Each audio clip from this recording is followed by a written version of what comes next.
Welcome, trusted advisors. This is the podcast where we explore what it really takes to build, grow and sustain a thriving financial planning business. Every fortnight, you'll hear candid conversations with the leaders, innovators and trailblazers of our profession. People who have navigated the challenges, embraced the opportunities and are willing to share what they've learned along the way. If you're curious, ambitious and committed to raising the bar in advice, you're in the right place.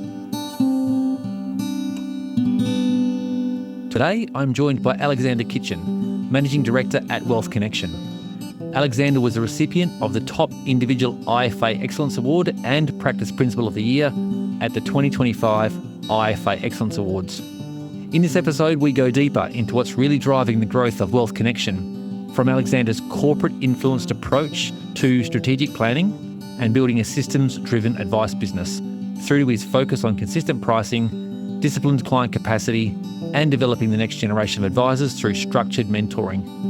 We also explore his perspective on acquisitions, why strong internal foundations matter more than external shine, and his belief that you simply can't scale trust, even in an AI-enabled world. Welcome, Xan Kitchin, to the Trusted Advisor podcast. Thank you, Rob, for having me today. Thanks for joining me, Alexander. I'll say Alexander, but people know you as Xan. Am I right in saying that's kind of people who know you well? Yeah, and it's not me trying to confuse people either. It's just an abbreviation, 3 middle letters of Alexander. But yes, everybody refers to me as Xan. I'm looking forward to our chat today because you, at the IFA Excellence Awards in 2025, took out the top individual award in the IFA Excellence Awards, but also the Practice Principal of the Year. And being a practice principal myself, I thought this is a man I want to speak to and find out what he's doing that has achieved that accolade, because it's an impressive one. I looked at the list of other candidates that were on that list of people that you beat out to win that award to be recognised as the Practice Principal of the Year. And there's some really impressive people in that list. So you must be doing something great. We had a bit of a pre-chat, so now I know you're doing something great, but the evidence was already there in that award. So I want to dig into what Wealth Connexion's doing, and congratulations again on winning those awards. So Thank you, when Rob. we spoke earlier, you spoke about bringing a corporate mindset into financial planning. Tell me a bit about your background and what you saw was the missing piece in advice businesses that you wanted to bring and build differently at Wealth Connexion. Sure.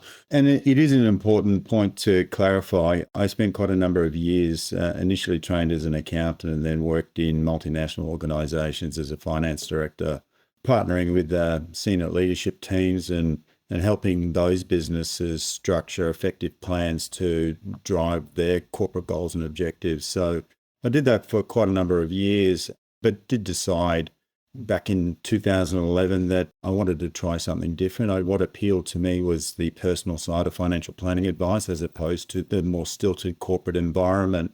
So I did make that change, but I was fortunate in that I was able to bring with me some of the rigor associated with my former role. So what it meant was, while I was very much interested in the world of financial planning and all it had to offer, and certainly it was very appealing, I was able to identify some of the things that perhaps were missing in, what was really a cottage industry at the time. And certainly the firm that I joined, I was able to bring in some of that acumen, I suppose, to build Wealth Connexion into the business that it is today.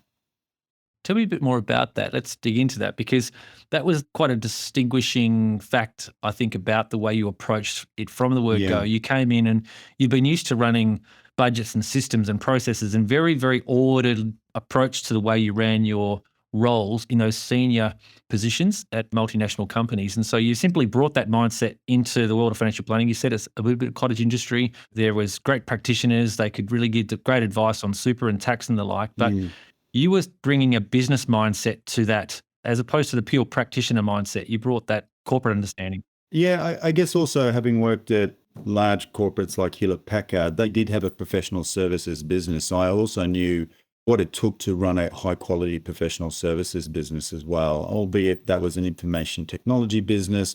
The principles are the same when you apply them in the financial services space as well. So some of the things that were lacking were, just rigor around the planning process. So, things tended to be front of mind in the given day for financial advisors, like what's burning today, what fires do we necessarily need to put out. I encourage some thinking around a longer term view, specifically planning for the next 12 months and the 12 months beyond that. And what are the priorities for the organization? What is important to the business and what should we focus on? I think in many businesses today, we come up with these laundry lists of things to do. And invariably, you do all of them poorly when you have too many of them, frankly. So I set about identifying core goals and then executing against those. So what does executing against those mean? One of the things that I introduced was a board of advice structure where the directors of the business would sit down, not only agree the objectives, but then to regularly review where are we. It's a little bit like going to the doctor. That's the analogy I provided. You go in there and get your blood pressure checked and you have blood tests taken, and the doctor tells you, well, you've done this and this right, but you've got to address all of these other things. Well, that's what the board of advice is all about, identifying all of the metrics that are important to running a business and just taking a health check periodically to make sure that we're on the right track. Doing it in a very structured way, though. Yeah, as we chat today, I want to dig into some of those things that you've done. Before we go there, though, you've said that many firms work hard to build a sort of an external polish to be highly visible and attractive, perhaps to the public, to a potential advice consumer, but perhaps lack that internal alignment, thing that you focused on very intentionally when you joined Wealth Connexion in 2011. What are the not negotiable sort of foundations you believe that has to really exist in a business before it tries to scale? Yeah, I guess the first point I would make is being a good advisor doesn't make you a good business person. They are two different skill sets. And my role today is predominantly and entirely focused, frankly, on running the business. I have been an advisor and a dedicated advisor, but I've found that in order to get Wealth Connexion to where we need it to be, that's my primary focus. So I would say that, depending on the size of your business, it's important to identify somebody that can take that role and do it in an effective way. So that would be a critical element, I believe, for any business that's looking to scale, is somebody that can have that strategic foresight, be able to corral the resources in a business and point them effectively in the right direction. But what are the principles, or what are the things that I think are really important? We spend a lot of time working on the business, Rob, as we discussed the other day, getting under the hood, for want of a better way to put it, and just making sure that everything's running correctly. I identified early on that a lot of businesses, some of those businesses that outwardly look nice, when you dig a little bit deeper, what you find is that in many cases you have advisors sharing rent. They're sharing resources potentially internally, but essentially they're doing their own thing. They have their own way of providing advice. They use their own portfolios. They price the way they want to price. And, there's really not a lot of consistency across a number of advisors. So I refer to it more as a cooperative, Yes. They're getting together and trying to get some economies around cost, but not really taking it any further than that. I think that if you want to be successful, you've got to do more than that. You've got to embody an enterprise view. So I call it an enterprise view, because that's what it is. We're looking at things from a practice and firm perspective, not a cooperative perspective. So once you embrace that idea, then a lot of other things fall into place, like we will all use a common system, and within that system, we will use common processes, that we'll use workflows that are the same. And the reason for that is not to be dictatorial in any way, but it's just a case of, well, taking that approach lends itself to not only succession, but efficiencies and training, and it minimizes redundancy. And ultimately, it's very necessary if you're the type of business that wants to scale, because you're building on a foundation that is solid and not vague. It's clear. So we spent a lot of time under the hood getting it to a point where we feel really confident that all the bits work the way we want them to. Yeah, absolutely. In fact, our last guest, Dean Lombardo from Effortless Engagement, said exactly the same thing. It's literally, there's a common theme there about you can't scale something that isn't already a system. It doesn't scale. And why do you think that practitioners that have come together and do this kind of cooperative structure, what's the impediment for them, do you think? Why are they not going the way that seems obvious to me and you about building systems we can all follow? I think it's how they've necessarily come into the industry and just how the financial planning industry has grown up. If we think about where we've come from, it's been a distribution-based business that, has come originally out of the insurance world. And I think that advisors naturally are confident people. they have a firm view of things. Because they haven't experienced a corporatized world, it's foreign to them. And then, to some extent, you need to set aside a level of ego and defer to those that have an experience level beyond financial planning advice. And I think that that's challenging for some people. It's foreign and it's challenging. And I think that until you embark on that approach, it's also very difficult to see where the efficiencies necessarily come. And not everybody will ever go down that road. Maybe a sharing of cost is all they'll ever want to do. But I think if you're serious about a business that has growth prospects, then applying that rigor across the business is vitally important. Yeah, as you say, many advisors are a confident bunch. They have conviction about what they're doing and how they do it. They value their own independence of style. How did you navigate that inevitable kind of friction where people are doing their own thing? Did you have the right people, or did you have a particular way about trying to bring everyone up to the same view that we should try and do this one way together? It's not easy, Rob. It's not an easy undertaking. I think it requires a lot of diplomacy. It requires all those skills that we ask our financial planners to have, like listening and talking and demonstrating, improving. All of those things are vitally important. But what I've found is, the persistence is important. And I don't think it's a case of trying to do everything at once. I think it's a case of, well, where do we start? Do we feel that it's important that this business have a common set of objectives? Do we think that's going to be beneficial? And if it is, what does that look like? And should we review that? Should we talk about that? So you start with those things and then you build upon them. And I reflect on our own history. Establishing a board of advice was important, and then a strategic planning process that underpinned it, and having a view of what that meant from a numbers point of view naturally flowed from there. But also things like pricing. Financial planners all have a different view on how to price their services. And, we actually engaged an external consultancy in the form of Peloton. I know you've had Rob on this show. I have, yep. Rob Jones from Peloton Partners. Yeah, that's right. And he didn't pay me to say that either, by the way.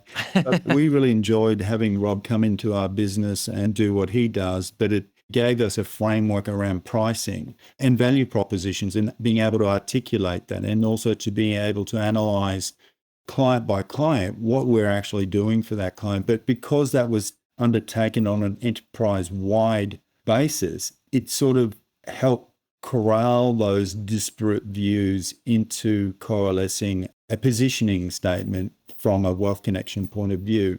So we did that, and then other things like establishing an investment committee, establishing an investment philosophy for our clients.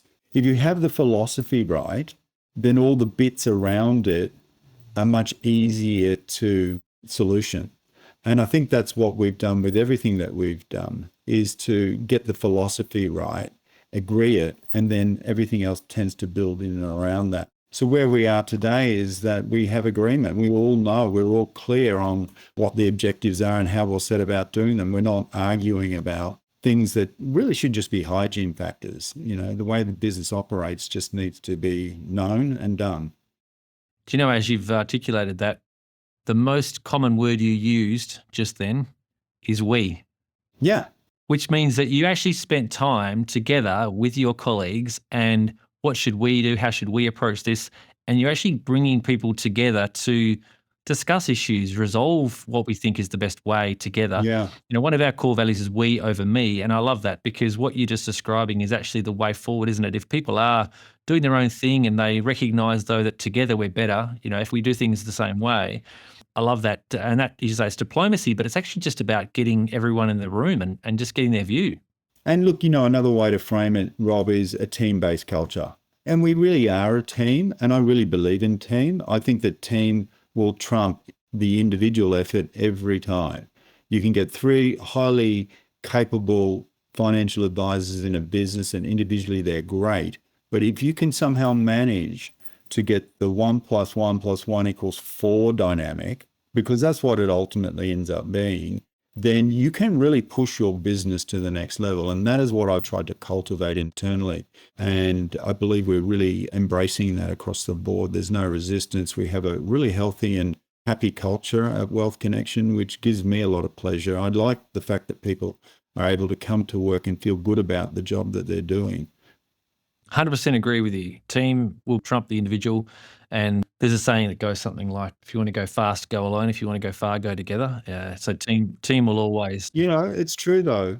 I mean, look, there'll be some cynics that say, oh yeah, right, sure, and all the rest of Yep, it. there will be. Always cynics. Yep. Yeah. But the truth is, I'll give you a specific example because sometimes, we get lost in motherhood statements, but, and this talks a little bit about our strategic planning process. We very much convert our goals to numbers.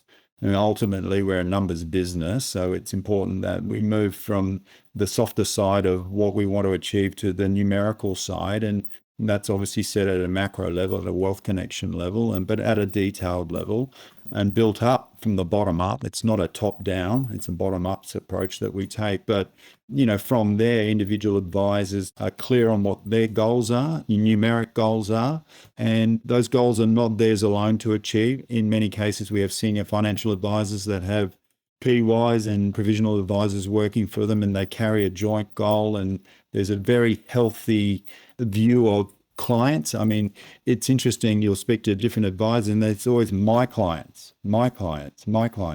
And we don't take that approach. The client is a client of Wealth Connexion. Yes, they have an individual advisor that looks after them and takes responsibility for their needs. But first and foremost, the client is a client of the business. And that's really important because what that means is that there isn't this possessiveness that sometimes happens with client and advisor relationships. There's very much a healthy flow of client responsibility between senior advisors and those that are up and coming and looking to help out from a capacity side of things as well. So if you take that approach, you do get that really nice natural flow across the business. Yeah, for sure. Let's dig into how you go about things inside the business and go into some nuts and bolts. An advisor has a client review process. We all know that. Yeah. But you've got a strategic planning process. You mentioned it right from the outset. Yeah. For your business, you sit down and you work through a strategic plan together. Can you share how it translates into behaviour for your advisors and the broader team day to day, that planning process you undertake, and what's the frequency of that? So look, it does start at board level. The process typically starts in that March, April timeframe every year. And what we're looking to do is to set a plan for the next financial year. But we look further than that, but the detailed stuff is in that next 12-month period. What are the things that we're looking to achieve, whether it be new client activity, and we have a very strong organic referral rate, any acquisitions that we're planning to undertake and what that looks like, pricing activity, if that's relevant. We're going through a rebranding exercise. That's a corporate objective as well. But if we come back to the individual advisor, once we have some numbers that make sense at a macro level, we devise an advisor P&L. Yep. I'm very clear with advisors. So, this is the type of revenue that you're looking after today. This is what we think you can reasonably achieve in the future. And that might not be a lot of new client activity. It might all depend on advisor capacity. Here are the underlying costs. I think it's really important for advisors to not only understand their revenue responsibility, but to get a sense of how does that translate to the enterprise bottom line. So I'm very transparent with advisors around, okay, this is what we pay you. This is the CSO cost. Here are the overheads. This is the revenue that you're responsible for. And that's the profit that is generated as a result of your effort. And here's the incentive that we will provide you if you achieve the following KPIs. And the way I start with any advisor is your baseline is what you did last year. We're not going to add unnecessary uplifts or make it difficult for you to achieve. And I always want to pay an advisor based on their worth and what they're contributing to the organization, but to provide an incremental element as well, where they go above and beyond. And I guess, the best way to measure that is through growth. And we want to pay from the first cent above what you're doing last year. If you're doing more business for the enterprise, then we want to recognize you straight away. And we've developed metrics that allow us to do that. And they benefit Wealth Connexion, they benefit the individual. They're measured monthly, reported monthly, in detail. So people know where they stand. There's no surprises, fully transparent. And it seems to work really, really well. Tell us about that. That's fascinating that you're doing an individual P&L for the advisors. And so I want to understand practically how you do that. Are you using literally software? Is it Excel spreadsheet, first of all? And then extend that into, if you can, a bit about how that impacts the remuneration model that you are describing. Okay, so I'm a data person. Me too. Yeah, I love data. We're fortunate to get really nice, clean data out of our CRM system on a weekly basis. And that's very useful in terms of the analysis that we can do at a very minute level. So at an advisor, client, product, fee level. So it comes to us in an Excel format. We have a certain amount of internal acumen around being able to manipulate that data in a meaningful way so that we can really get our fingers on what's happening in the business. Even at the most basic level, sometimes fees drop off, for example. That's easily identified and can be corrected if that happens.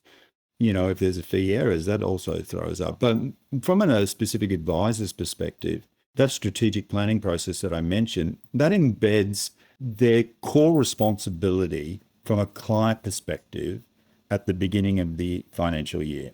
So we know how that's made up, what the fee structure is currently in place for each client. We also know how many new clients that advisor can take responsibility for, subject to advisor capacity constraints. We also are able to identify within that client list where perhaps the fees aren't necessarily where they need to be, given our review at a macro level as to where our minimum fee structures are. So we'll identify where there's some adjustments that need to be taken during the year for that as well. So that just helps us build up a picture of where we might want that advisor to be in 12 months' time.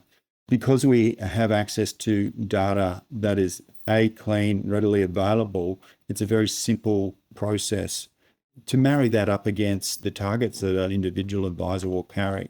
So advisors are remunerated on the basis of a competitive base salary plus an incentive component. That's a dollar incentive component associated with achieving 100% target, and then with some acceleration if they go beyond that. So, that's very much come out of that corporate world that I have been a part of in my past. Salespeople were targeted in that way. And I want to come back to that term. I don't see advisors as salespeople, by the way. Yeah. I do not at all. Somebody once said to me, oh, yes, so-and-so is a great sales advisor. And I refuse to be given that title. We are professional practitioners that provide advice. Our role is to enable clients to make an informed decision about their financial future. That is what we are here to do, first and foremost. If that then leads to productive outcomes around meeting targets, fantastic. But we're not here to sell anything.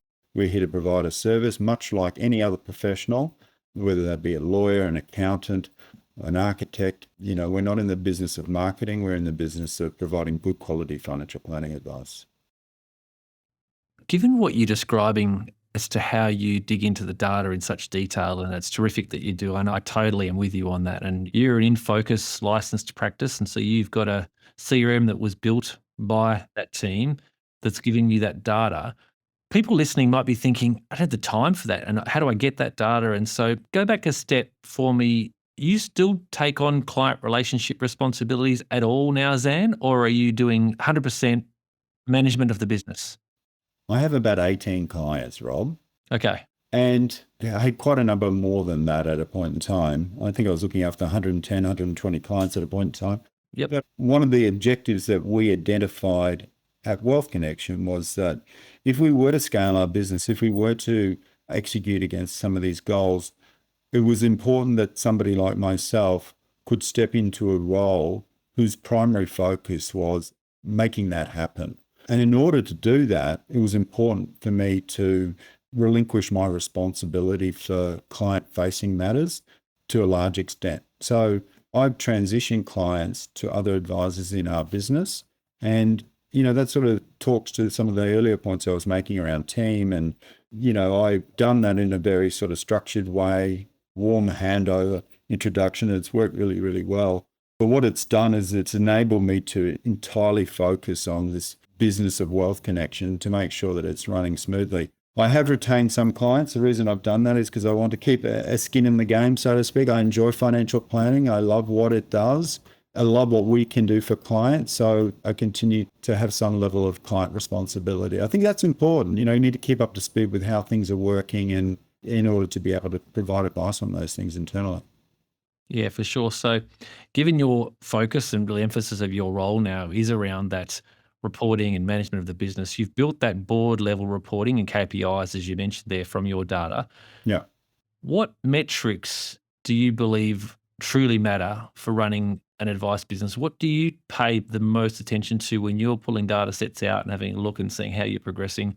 What are the metrics you pay the most attention to that really matter?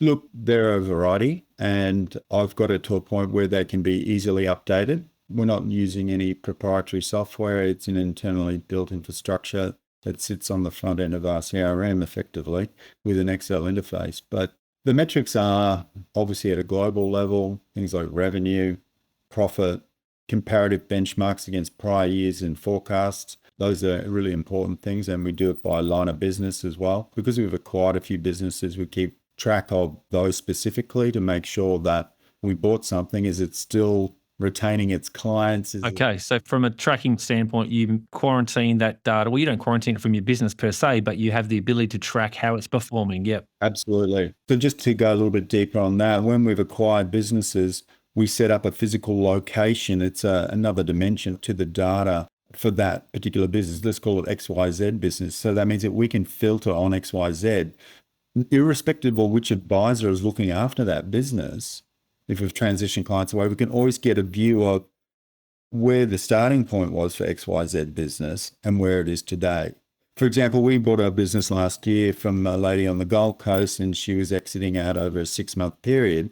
She's been very good at transitioning client responsibility to other advisors within Wealth Connexion, but we have not lost sight of her overall practice in its original form because of the flexibility around the data. So when she was coming across to our business, we made it very clear, working with the InFocus team, to be able to make sure that we can pull that data out at any time to measure the performance over time. And that's important, right? Because, there are earn-out metrics that need to be adhered to and payments that need to be made. So the data needs to support what you're trying to do there. But look, some of the other metrics as a business, advisor level, achievement against target, new business, fee uplifts are things that we look at as well. Just interrogating where we are from an advisor capacity perspective, and the client numbers per advisor are really important to me to understand as well. Transitioning activity. So if we've got client movements between advisors, I want to understand what that implications are at an individual advisor level as well. Looking out 5 years as well. If we are to acquire a certain size of business each and every year, what does that look like from a resourcing perspective? What will it cost us? What will the revenue look like? What will the profitability look like? So it's very much a case of looking at lots of different things. It's almost like being in a cockpit with lots of little flashing lights and symbols and signals. But what I've done is I've managed to build it in a way that can be easily communicated to the other directors in the business and make sure that they're coming along for the journey in terms of understanding where the business is. I mean, I live and breathe it daily because of the role that I do, but it's important that the other directors in the business also have a view.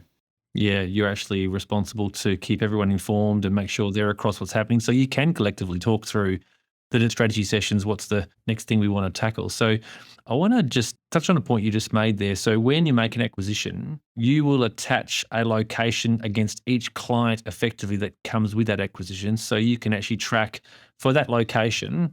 If a client has left, you will know the number of clients from the word go. Let's say it was simple numbers, 200 clients. You'd go, how many of those 200 are still there? And it might be the number's gone down, but how much revenue is generated from the ones that are still there? And so you can track it at a client by client and then aggregate that data to get an overall picture. Is that how you do that? Absolutely. And because it's Excel based, you can run a pivot table over and, swap the dimensions around and interrogate it that way. And the businesses that we've acquired, I send them a report each month that just shows them, well, this is where you were when you started, this is where you are now, so that they also get a sense of, well, am I retaining my clients? Am I growing my clients? And that's really important too, because what we've done with some of the businesses that we've acquired has been to reward them on a rise and fall basis. So in other words, in a year's time, if they are still with us, and in many cases they are, we can say to them, well, we'll honor what we paid you plus an uplift, a capped uplift to a certain level, and pay you based on the initial multiple for the incremental revenue generated. So there's a continuing incentive for them to add value to the business over time as well. Yeah, great. So, given you've done acquisitions, it sounds like you've got a pretty good systematic way of doing that.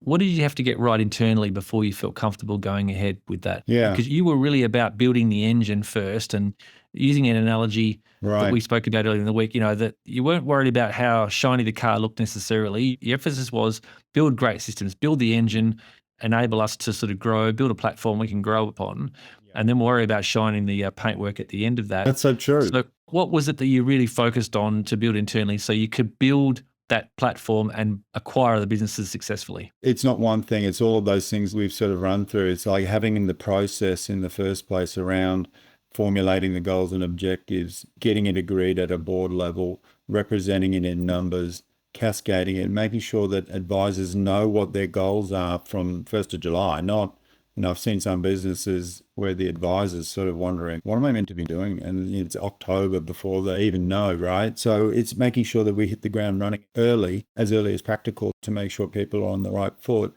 I think also we underestimate how important it is that the CSO or CSM team that operates that engine for us in the back end, how critically important they are to get through the work that is necessary from the perspective of advice implementation and lodging forms and following up and contacting Centrelink, and all those things are so vitally important. So it's important that we have workflows that are very clear, allow a CSO to be able to do their job in an effective way, but it's the same, across the board. That has been really important. It was some years ago I realized, Rob, how one person can leave your organization and that can really unstick you.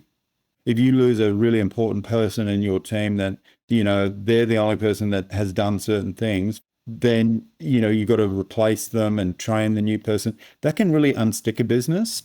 And we went through a process of identifying this is a problem. What can we do about fixing this?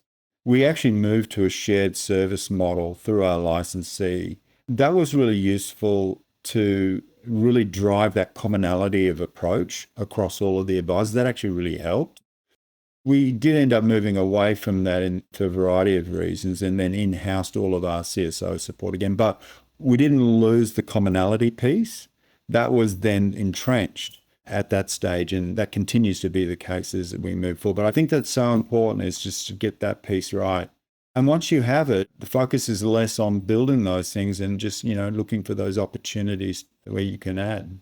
I really love it. Such a strong theme here is about systems and process and building them. And It is. people, they've heard it, they know it, but actually you just intentionally applied a lot of effort to making sure there was a way of doing things that everyone knew, so you could train the CSO, CSM team on the way things are done around here. It makes so much sense to everyone listening, but it's just making the effort to do it so that you do get that consistency so you can scale, because you built the engine to grow.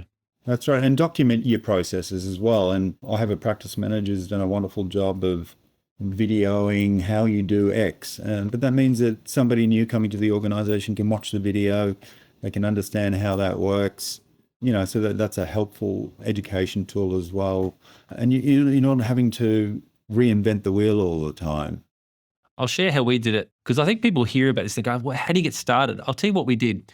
We found the biggest wall in the office, and we used yellow Post-it notes. Yeah. And we literally stuck each step of the process in a little task, write the task down, stuck it on the wall, looked at the process on the wall, this big wall, and sort of moved around. That sticky note should go there. Actually, let's add a sticky note here, because that task needs to step in that part of the process. So then you had this visual map that you could kind of move around with sticky notes.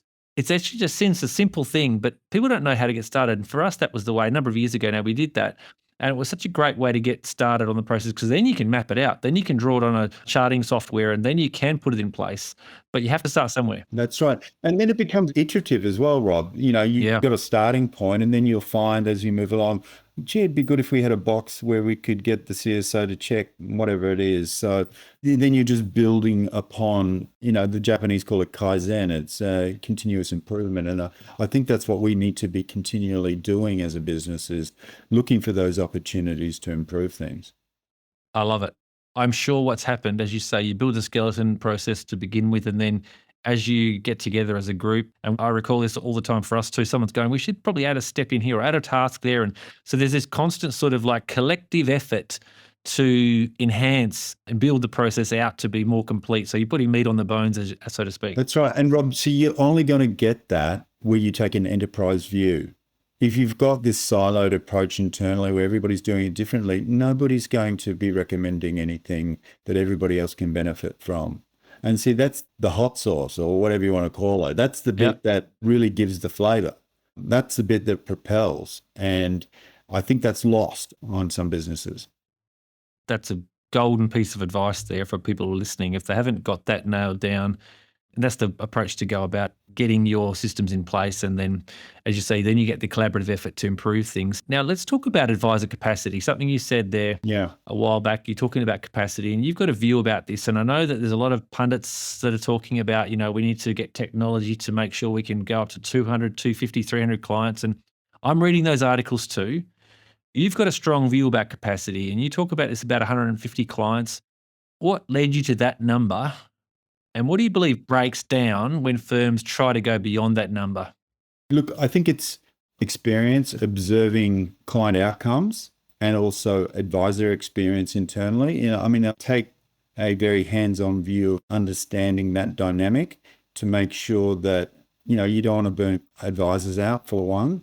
You want to keep them happy. You want to keep them productive. Also, you want to make sure that your client experience is where it needs to be. Our model is very much about a high touch, high engagement model. We've chosen that path. We're holistic advisors. We know we're going to need to speak to our clients a couple of times a year.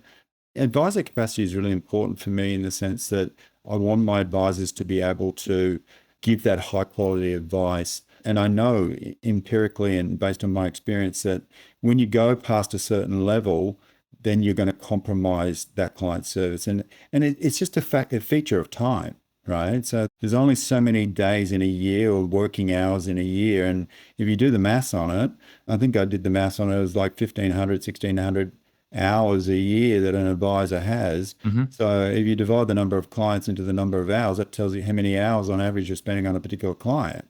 Well, you know, obviously, the more clients that you have, that hour rate drops right down. And when it does drop down, you're compromising something. I actually believe there are three key variables that are all interlinked and they all affect each other. And that is client service, excellent client service, pricing, and advisor capacity. Those three things are inextricably linked. And when you push hard on one lever, then you have compensating effects in the other areas as well. So we've made a conscious choice to limit client numbers at a particular advisor level. By the way, they're all fully deployed, these advisors. They're not sitting around twiddling their thumbs. Somebody actually once suggested to me, oh, you know, they've only got a couple of days a week then. It's like, no, what they're doing is a full-time role, but it just means that they can do more per client. Rather than spending the incremental time available to them, getting another client and getting another client, they're just investing that time into the clients that they have. Now, we want advisors to be at capacity. You know, we want them to be fully deployed, but I just feel 150 is the right number. I've done the math on it. Unsurprisingly, I know what that looks like based on average fees, therefore revenue. I know what my costs are, therefore I know what the profitability is. And that's important. We have shareholders in our business. You know, I have a responsibility to clients. I have a responsibility to staff and advisors, but I also have a responsibility to shareholders. So, you know, we have hurdles that we need to cross. And I know that 150 is a good level without compromising that client service ethic, but also delivering around those other metrics as well. Yeah, you said something powerful when we spoke about this capacity question. You said you can't scale trust. I loved that, and I actually have used it as the title of this episode because what does it mean to you in practice? You know, that idea. I think there are two elements, right? So you've got transactions. You've got a lot of transactions. Those transactions could just be, you know, the number of tasks in a day or the workflows that need to be completed, the number of advice documents that need to be generated, you know, the number of application forms that need to, they're all transactions, right? Like transactions can be scaled. There's no doubt about it, right? Like there are lots of really nice processes that can help us scale transactions. But in my view, the most important thing is the relationship an advisor has with a client. That's where the trust comes in. And I do not believe you can scale trust. You can't scale trust and you can't scale accountability if you're exponentiating your client responsibility. Because remember, you're diminishing the number of available hours and mind share as well for clients when you do that. And that is why you can't scale trust. You can absolutely scale businesses, you can scale processes and transactions, but relationships, there's an emotional component to relationships. And that's built over time with clients. You've invested time with clients, they trust you on the basis of what you've done and what you continue to do for them. And that takes time. And you can't scale that. Yeah, no, I love it. I think that one's going to stick. And just on that, Rob, you can't scale accountability either. It will never be scaled. Yeah. In terms of that scaling and making sure that there's capacity being managed, you're investing heavily in developing provisional advisors and associates. How do you balance that, giving younger advisors real responsibility while still making sure client experience is kept up, standards are kept up? I just think it's the way we've structured it. And what I mean by that is, so we have two provisional advisors in the business. We have two associates. We have a former provisional advisor who's now an advisor. I mentored her into the business as well as an advisor. So we have a track record of doing this, I guess, is the first thing. So what we've done is we've buddied up or partnered up senior advisors in the business with an associate or PY. And effectively that PY is just doing, in the early days, doing a lot of CSO work, a lot of client engagement stuff, getting to know clients, getting to know that advisor's clients. So there's a lot of relationship building that is going on in the early days of PY anyway, as they skill up. They're sitting in on client meetings, they're getting a familiarity around that particular client in many cases, but also the advice process. So it's a nurturing relationship. It is very much a mentored relationship. And when it's appropriate to do so, a senior advisor will identify clients that they can transition or hand over to that PY.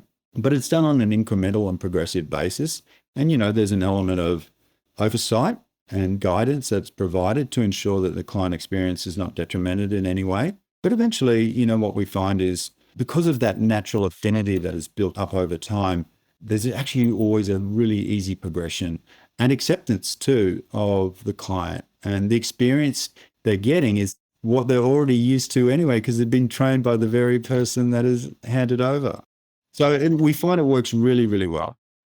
Yeah, no, we adopt the same approach. And anyone that thinks it's a waste of time having two people in the room hasn't cottoned on to that point you're just making about training the next person and building a relationship connection between the client and that provisional advisor or that associate, because they're going to be building that trust with those clients such that the transition for the client is so smooth. The client doesn't get that dislocation of, I've now got a new advisor. They've got someone they've known and trusted for some years. Absolutely. Alongside the primary advisor. Yeah, no, that is so true. In fact, there is no redundancy whatsoever. It's an investment like anything else. You're investing in human capital is how I see it.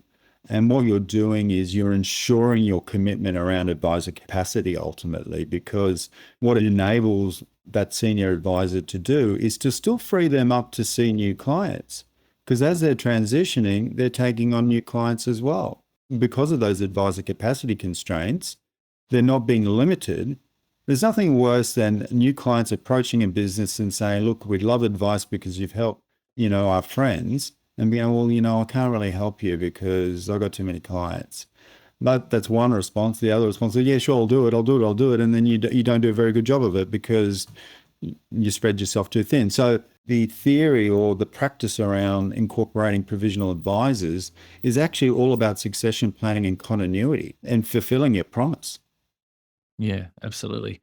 I want to take a second to talk about when we chatted, you said you were using Paradino, which is an artificial intelligence tool. And you're not suggesting for a moment here that you're not trying to become more efficient here. When you want to maximize your client trust, 150 clients per advisor, it's not about saying we're happy to do it the way it's always been done. It's really about trying to still build efficiency. I want to just touch on this point you spoke of, which is about it being a fork in the road for businesses. There's high volume AI-assisted models versus the high engagement relationship models. And there is in your view, at least there is a clear distinction, or if you like, a separation of the approach businesses might choose to take. You've chosen the latter, which is to go about that high engagement relationship model. What does it say about your view of the future of the profession? Does it say what you think is the right path versus this idea of 500 clients per advisor, AI assisted, seeing them for, 20 minutes at a time and sort of having that very, very high number of people coming through? Much like people expect to go to their GP. They don't expect an hour with their GP, do they? No, and maybe that's an issue in its own right, but we won't go down that path. But yeah, look, just first and foremost around AI. AI, without a doubt, is transformative. It's going to have a significant role when it comes to financial planning, as it will in most industries. We are already benefiting from the AI tool that you mentioned, Paradino. It's reduced the amount of time to take a file note, for example, from, hour and a half to 5 minutes, with a bit of checking and making sure. And it actually does an extremely good job. In fact, there's detail in file notes today that I suspect would never have been contained had it been done manually. So we embrace AI, and I think AI works in any model. It works in our model, and we'll continue to exploit the benefits of AI. I'm not proposing for 1 minute that you shouldn't always look for efficiencies. You absolutely should. I'm not looking for efficiencies so I can add more clients to an advisor's responsibility. I'm looking for efficiencies because then they can use their time more effectively on other matters, client-facing matters. I think that fork in the road that you refer to, I do think there's some divergence going on. And I think the reason for it is simply that the industry has, post-Hayne, we've had a lot of costs come into the world of advice. We had a lot of regulatory and compliance-based changes. They come with cost, licensee costs and CSLR costs and various other costs. So naturally, the response to that can be one of two directions, and there's permutations therein as well. And you know what your costs are, and then you arguably also know what you need to generate from a revenue point of view. And we've seen steady increases in advice fees, not our firm per se, but across the industry. We've seen advice fees rise, and that has been the natural response to this phenomenon. Our view is, well, the last thing we want to do is compromise client service ethic. We think that's important, and I think that will be important today, but it will be important in 5-10 years' time. That's where the value is. I mean, where is the value in a business? Sometimes when you're buying a business and I'm buying a client book, you're not buying a client book. Well, you are, but what you are investing in is the relationship. What makes a client book valuable is not the number of clients and what their relevant fee is. It's the relationship that those clients have with the advisor and the trust that you're buying goodwill, ultimately. Yes. Right? And if we accept that that's the case, that's what we need to promote in our business anyway. And that's what we're saying. We're saying, well, we know that goodwill is important. That's why clients are already paying fees. So we don't want to diminish that goodwill. We want to enhance it where we can. So AI helps us do that. I think, unfortunately, though, there are businesses out there that have taken a different view around advisor capacity and said, well, we're going to jump on the AI bandwagon. And of course, that makes sense, but we're doing that too. But their view is they want to treat it slightly differently. They want to try and strip out as much of the slack, if you will, around processes, which is important. But what they then want to do with that freed time is to add more clients to an advisor's responsibility. And that enables them to pull their prices off as well, because, all of a sudden they've got more clients, they don't need to charge as much. So they're going for a high volume model, and each to their own, right? But my view is, particularly with the enhancements in AI, if you're taking away from the very thing that is your value proposition, which is the value you provide to your client, you're effectively undermining your business. You're taking away from the very thing that made you successful in the first place. And I just don't know that that's the answer, particularly if AI does become more profound. What are you then doing that's any different that a digital tool can't otherwise provide?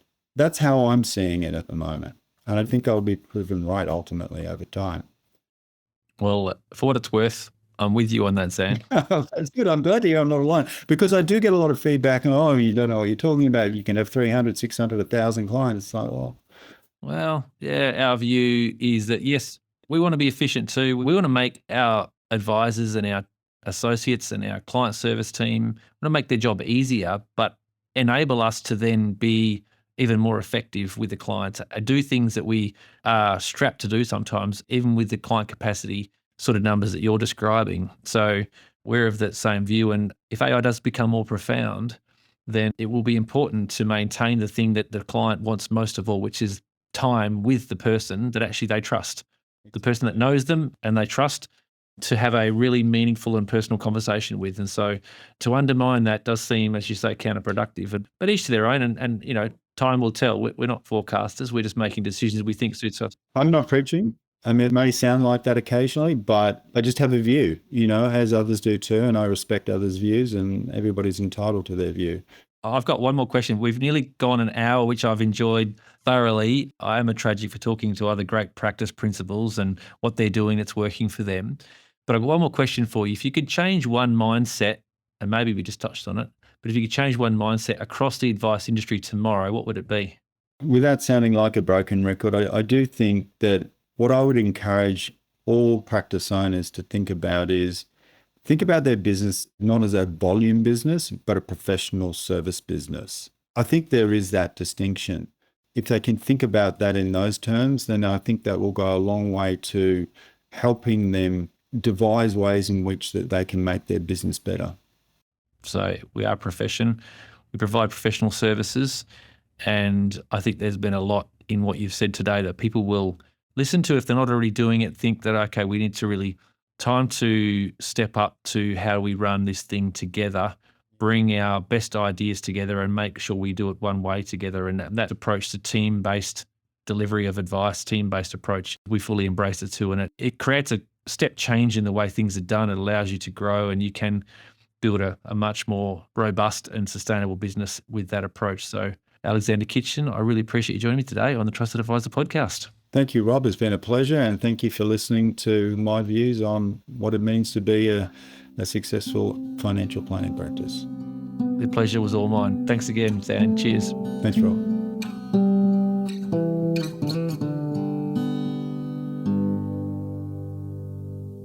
Thanks for tuning into The Trusted Advisor. I hope today's conversation brought you new insights and inspiration for growing your business. If you enjoyed this episode, please subscribe on your favourite podcast platform, leave a review and share it with others in the industry. And don't forget to connect with us on LinkedIn for updates on future episodes. Until next time, keep building trust, embracing innovation and driving success in your practice.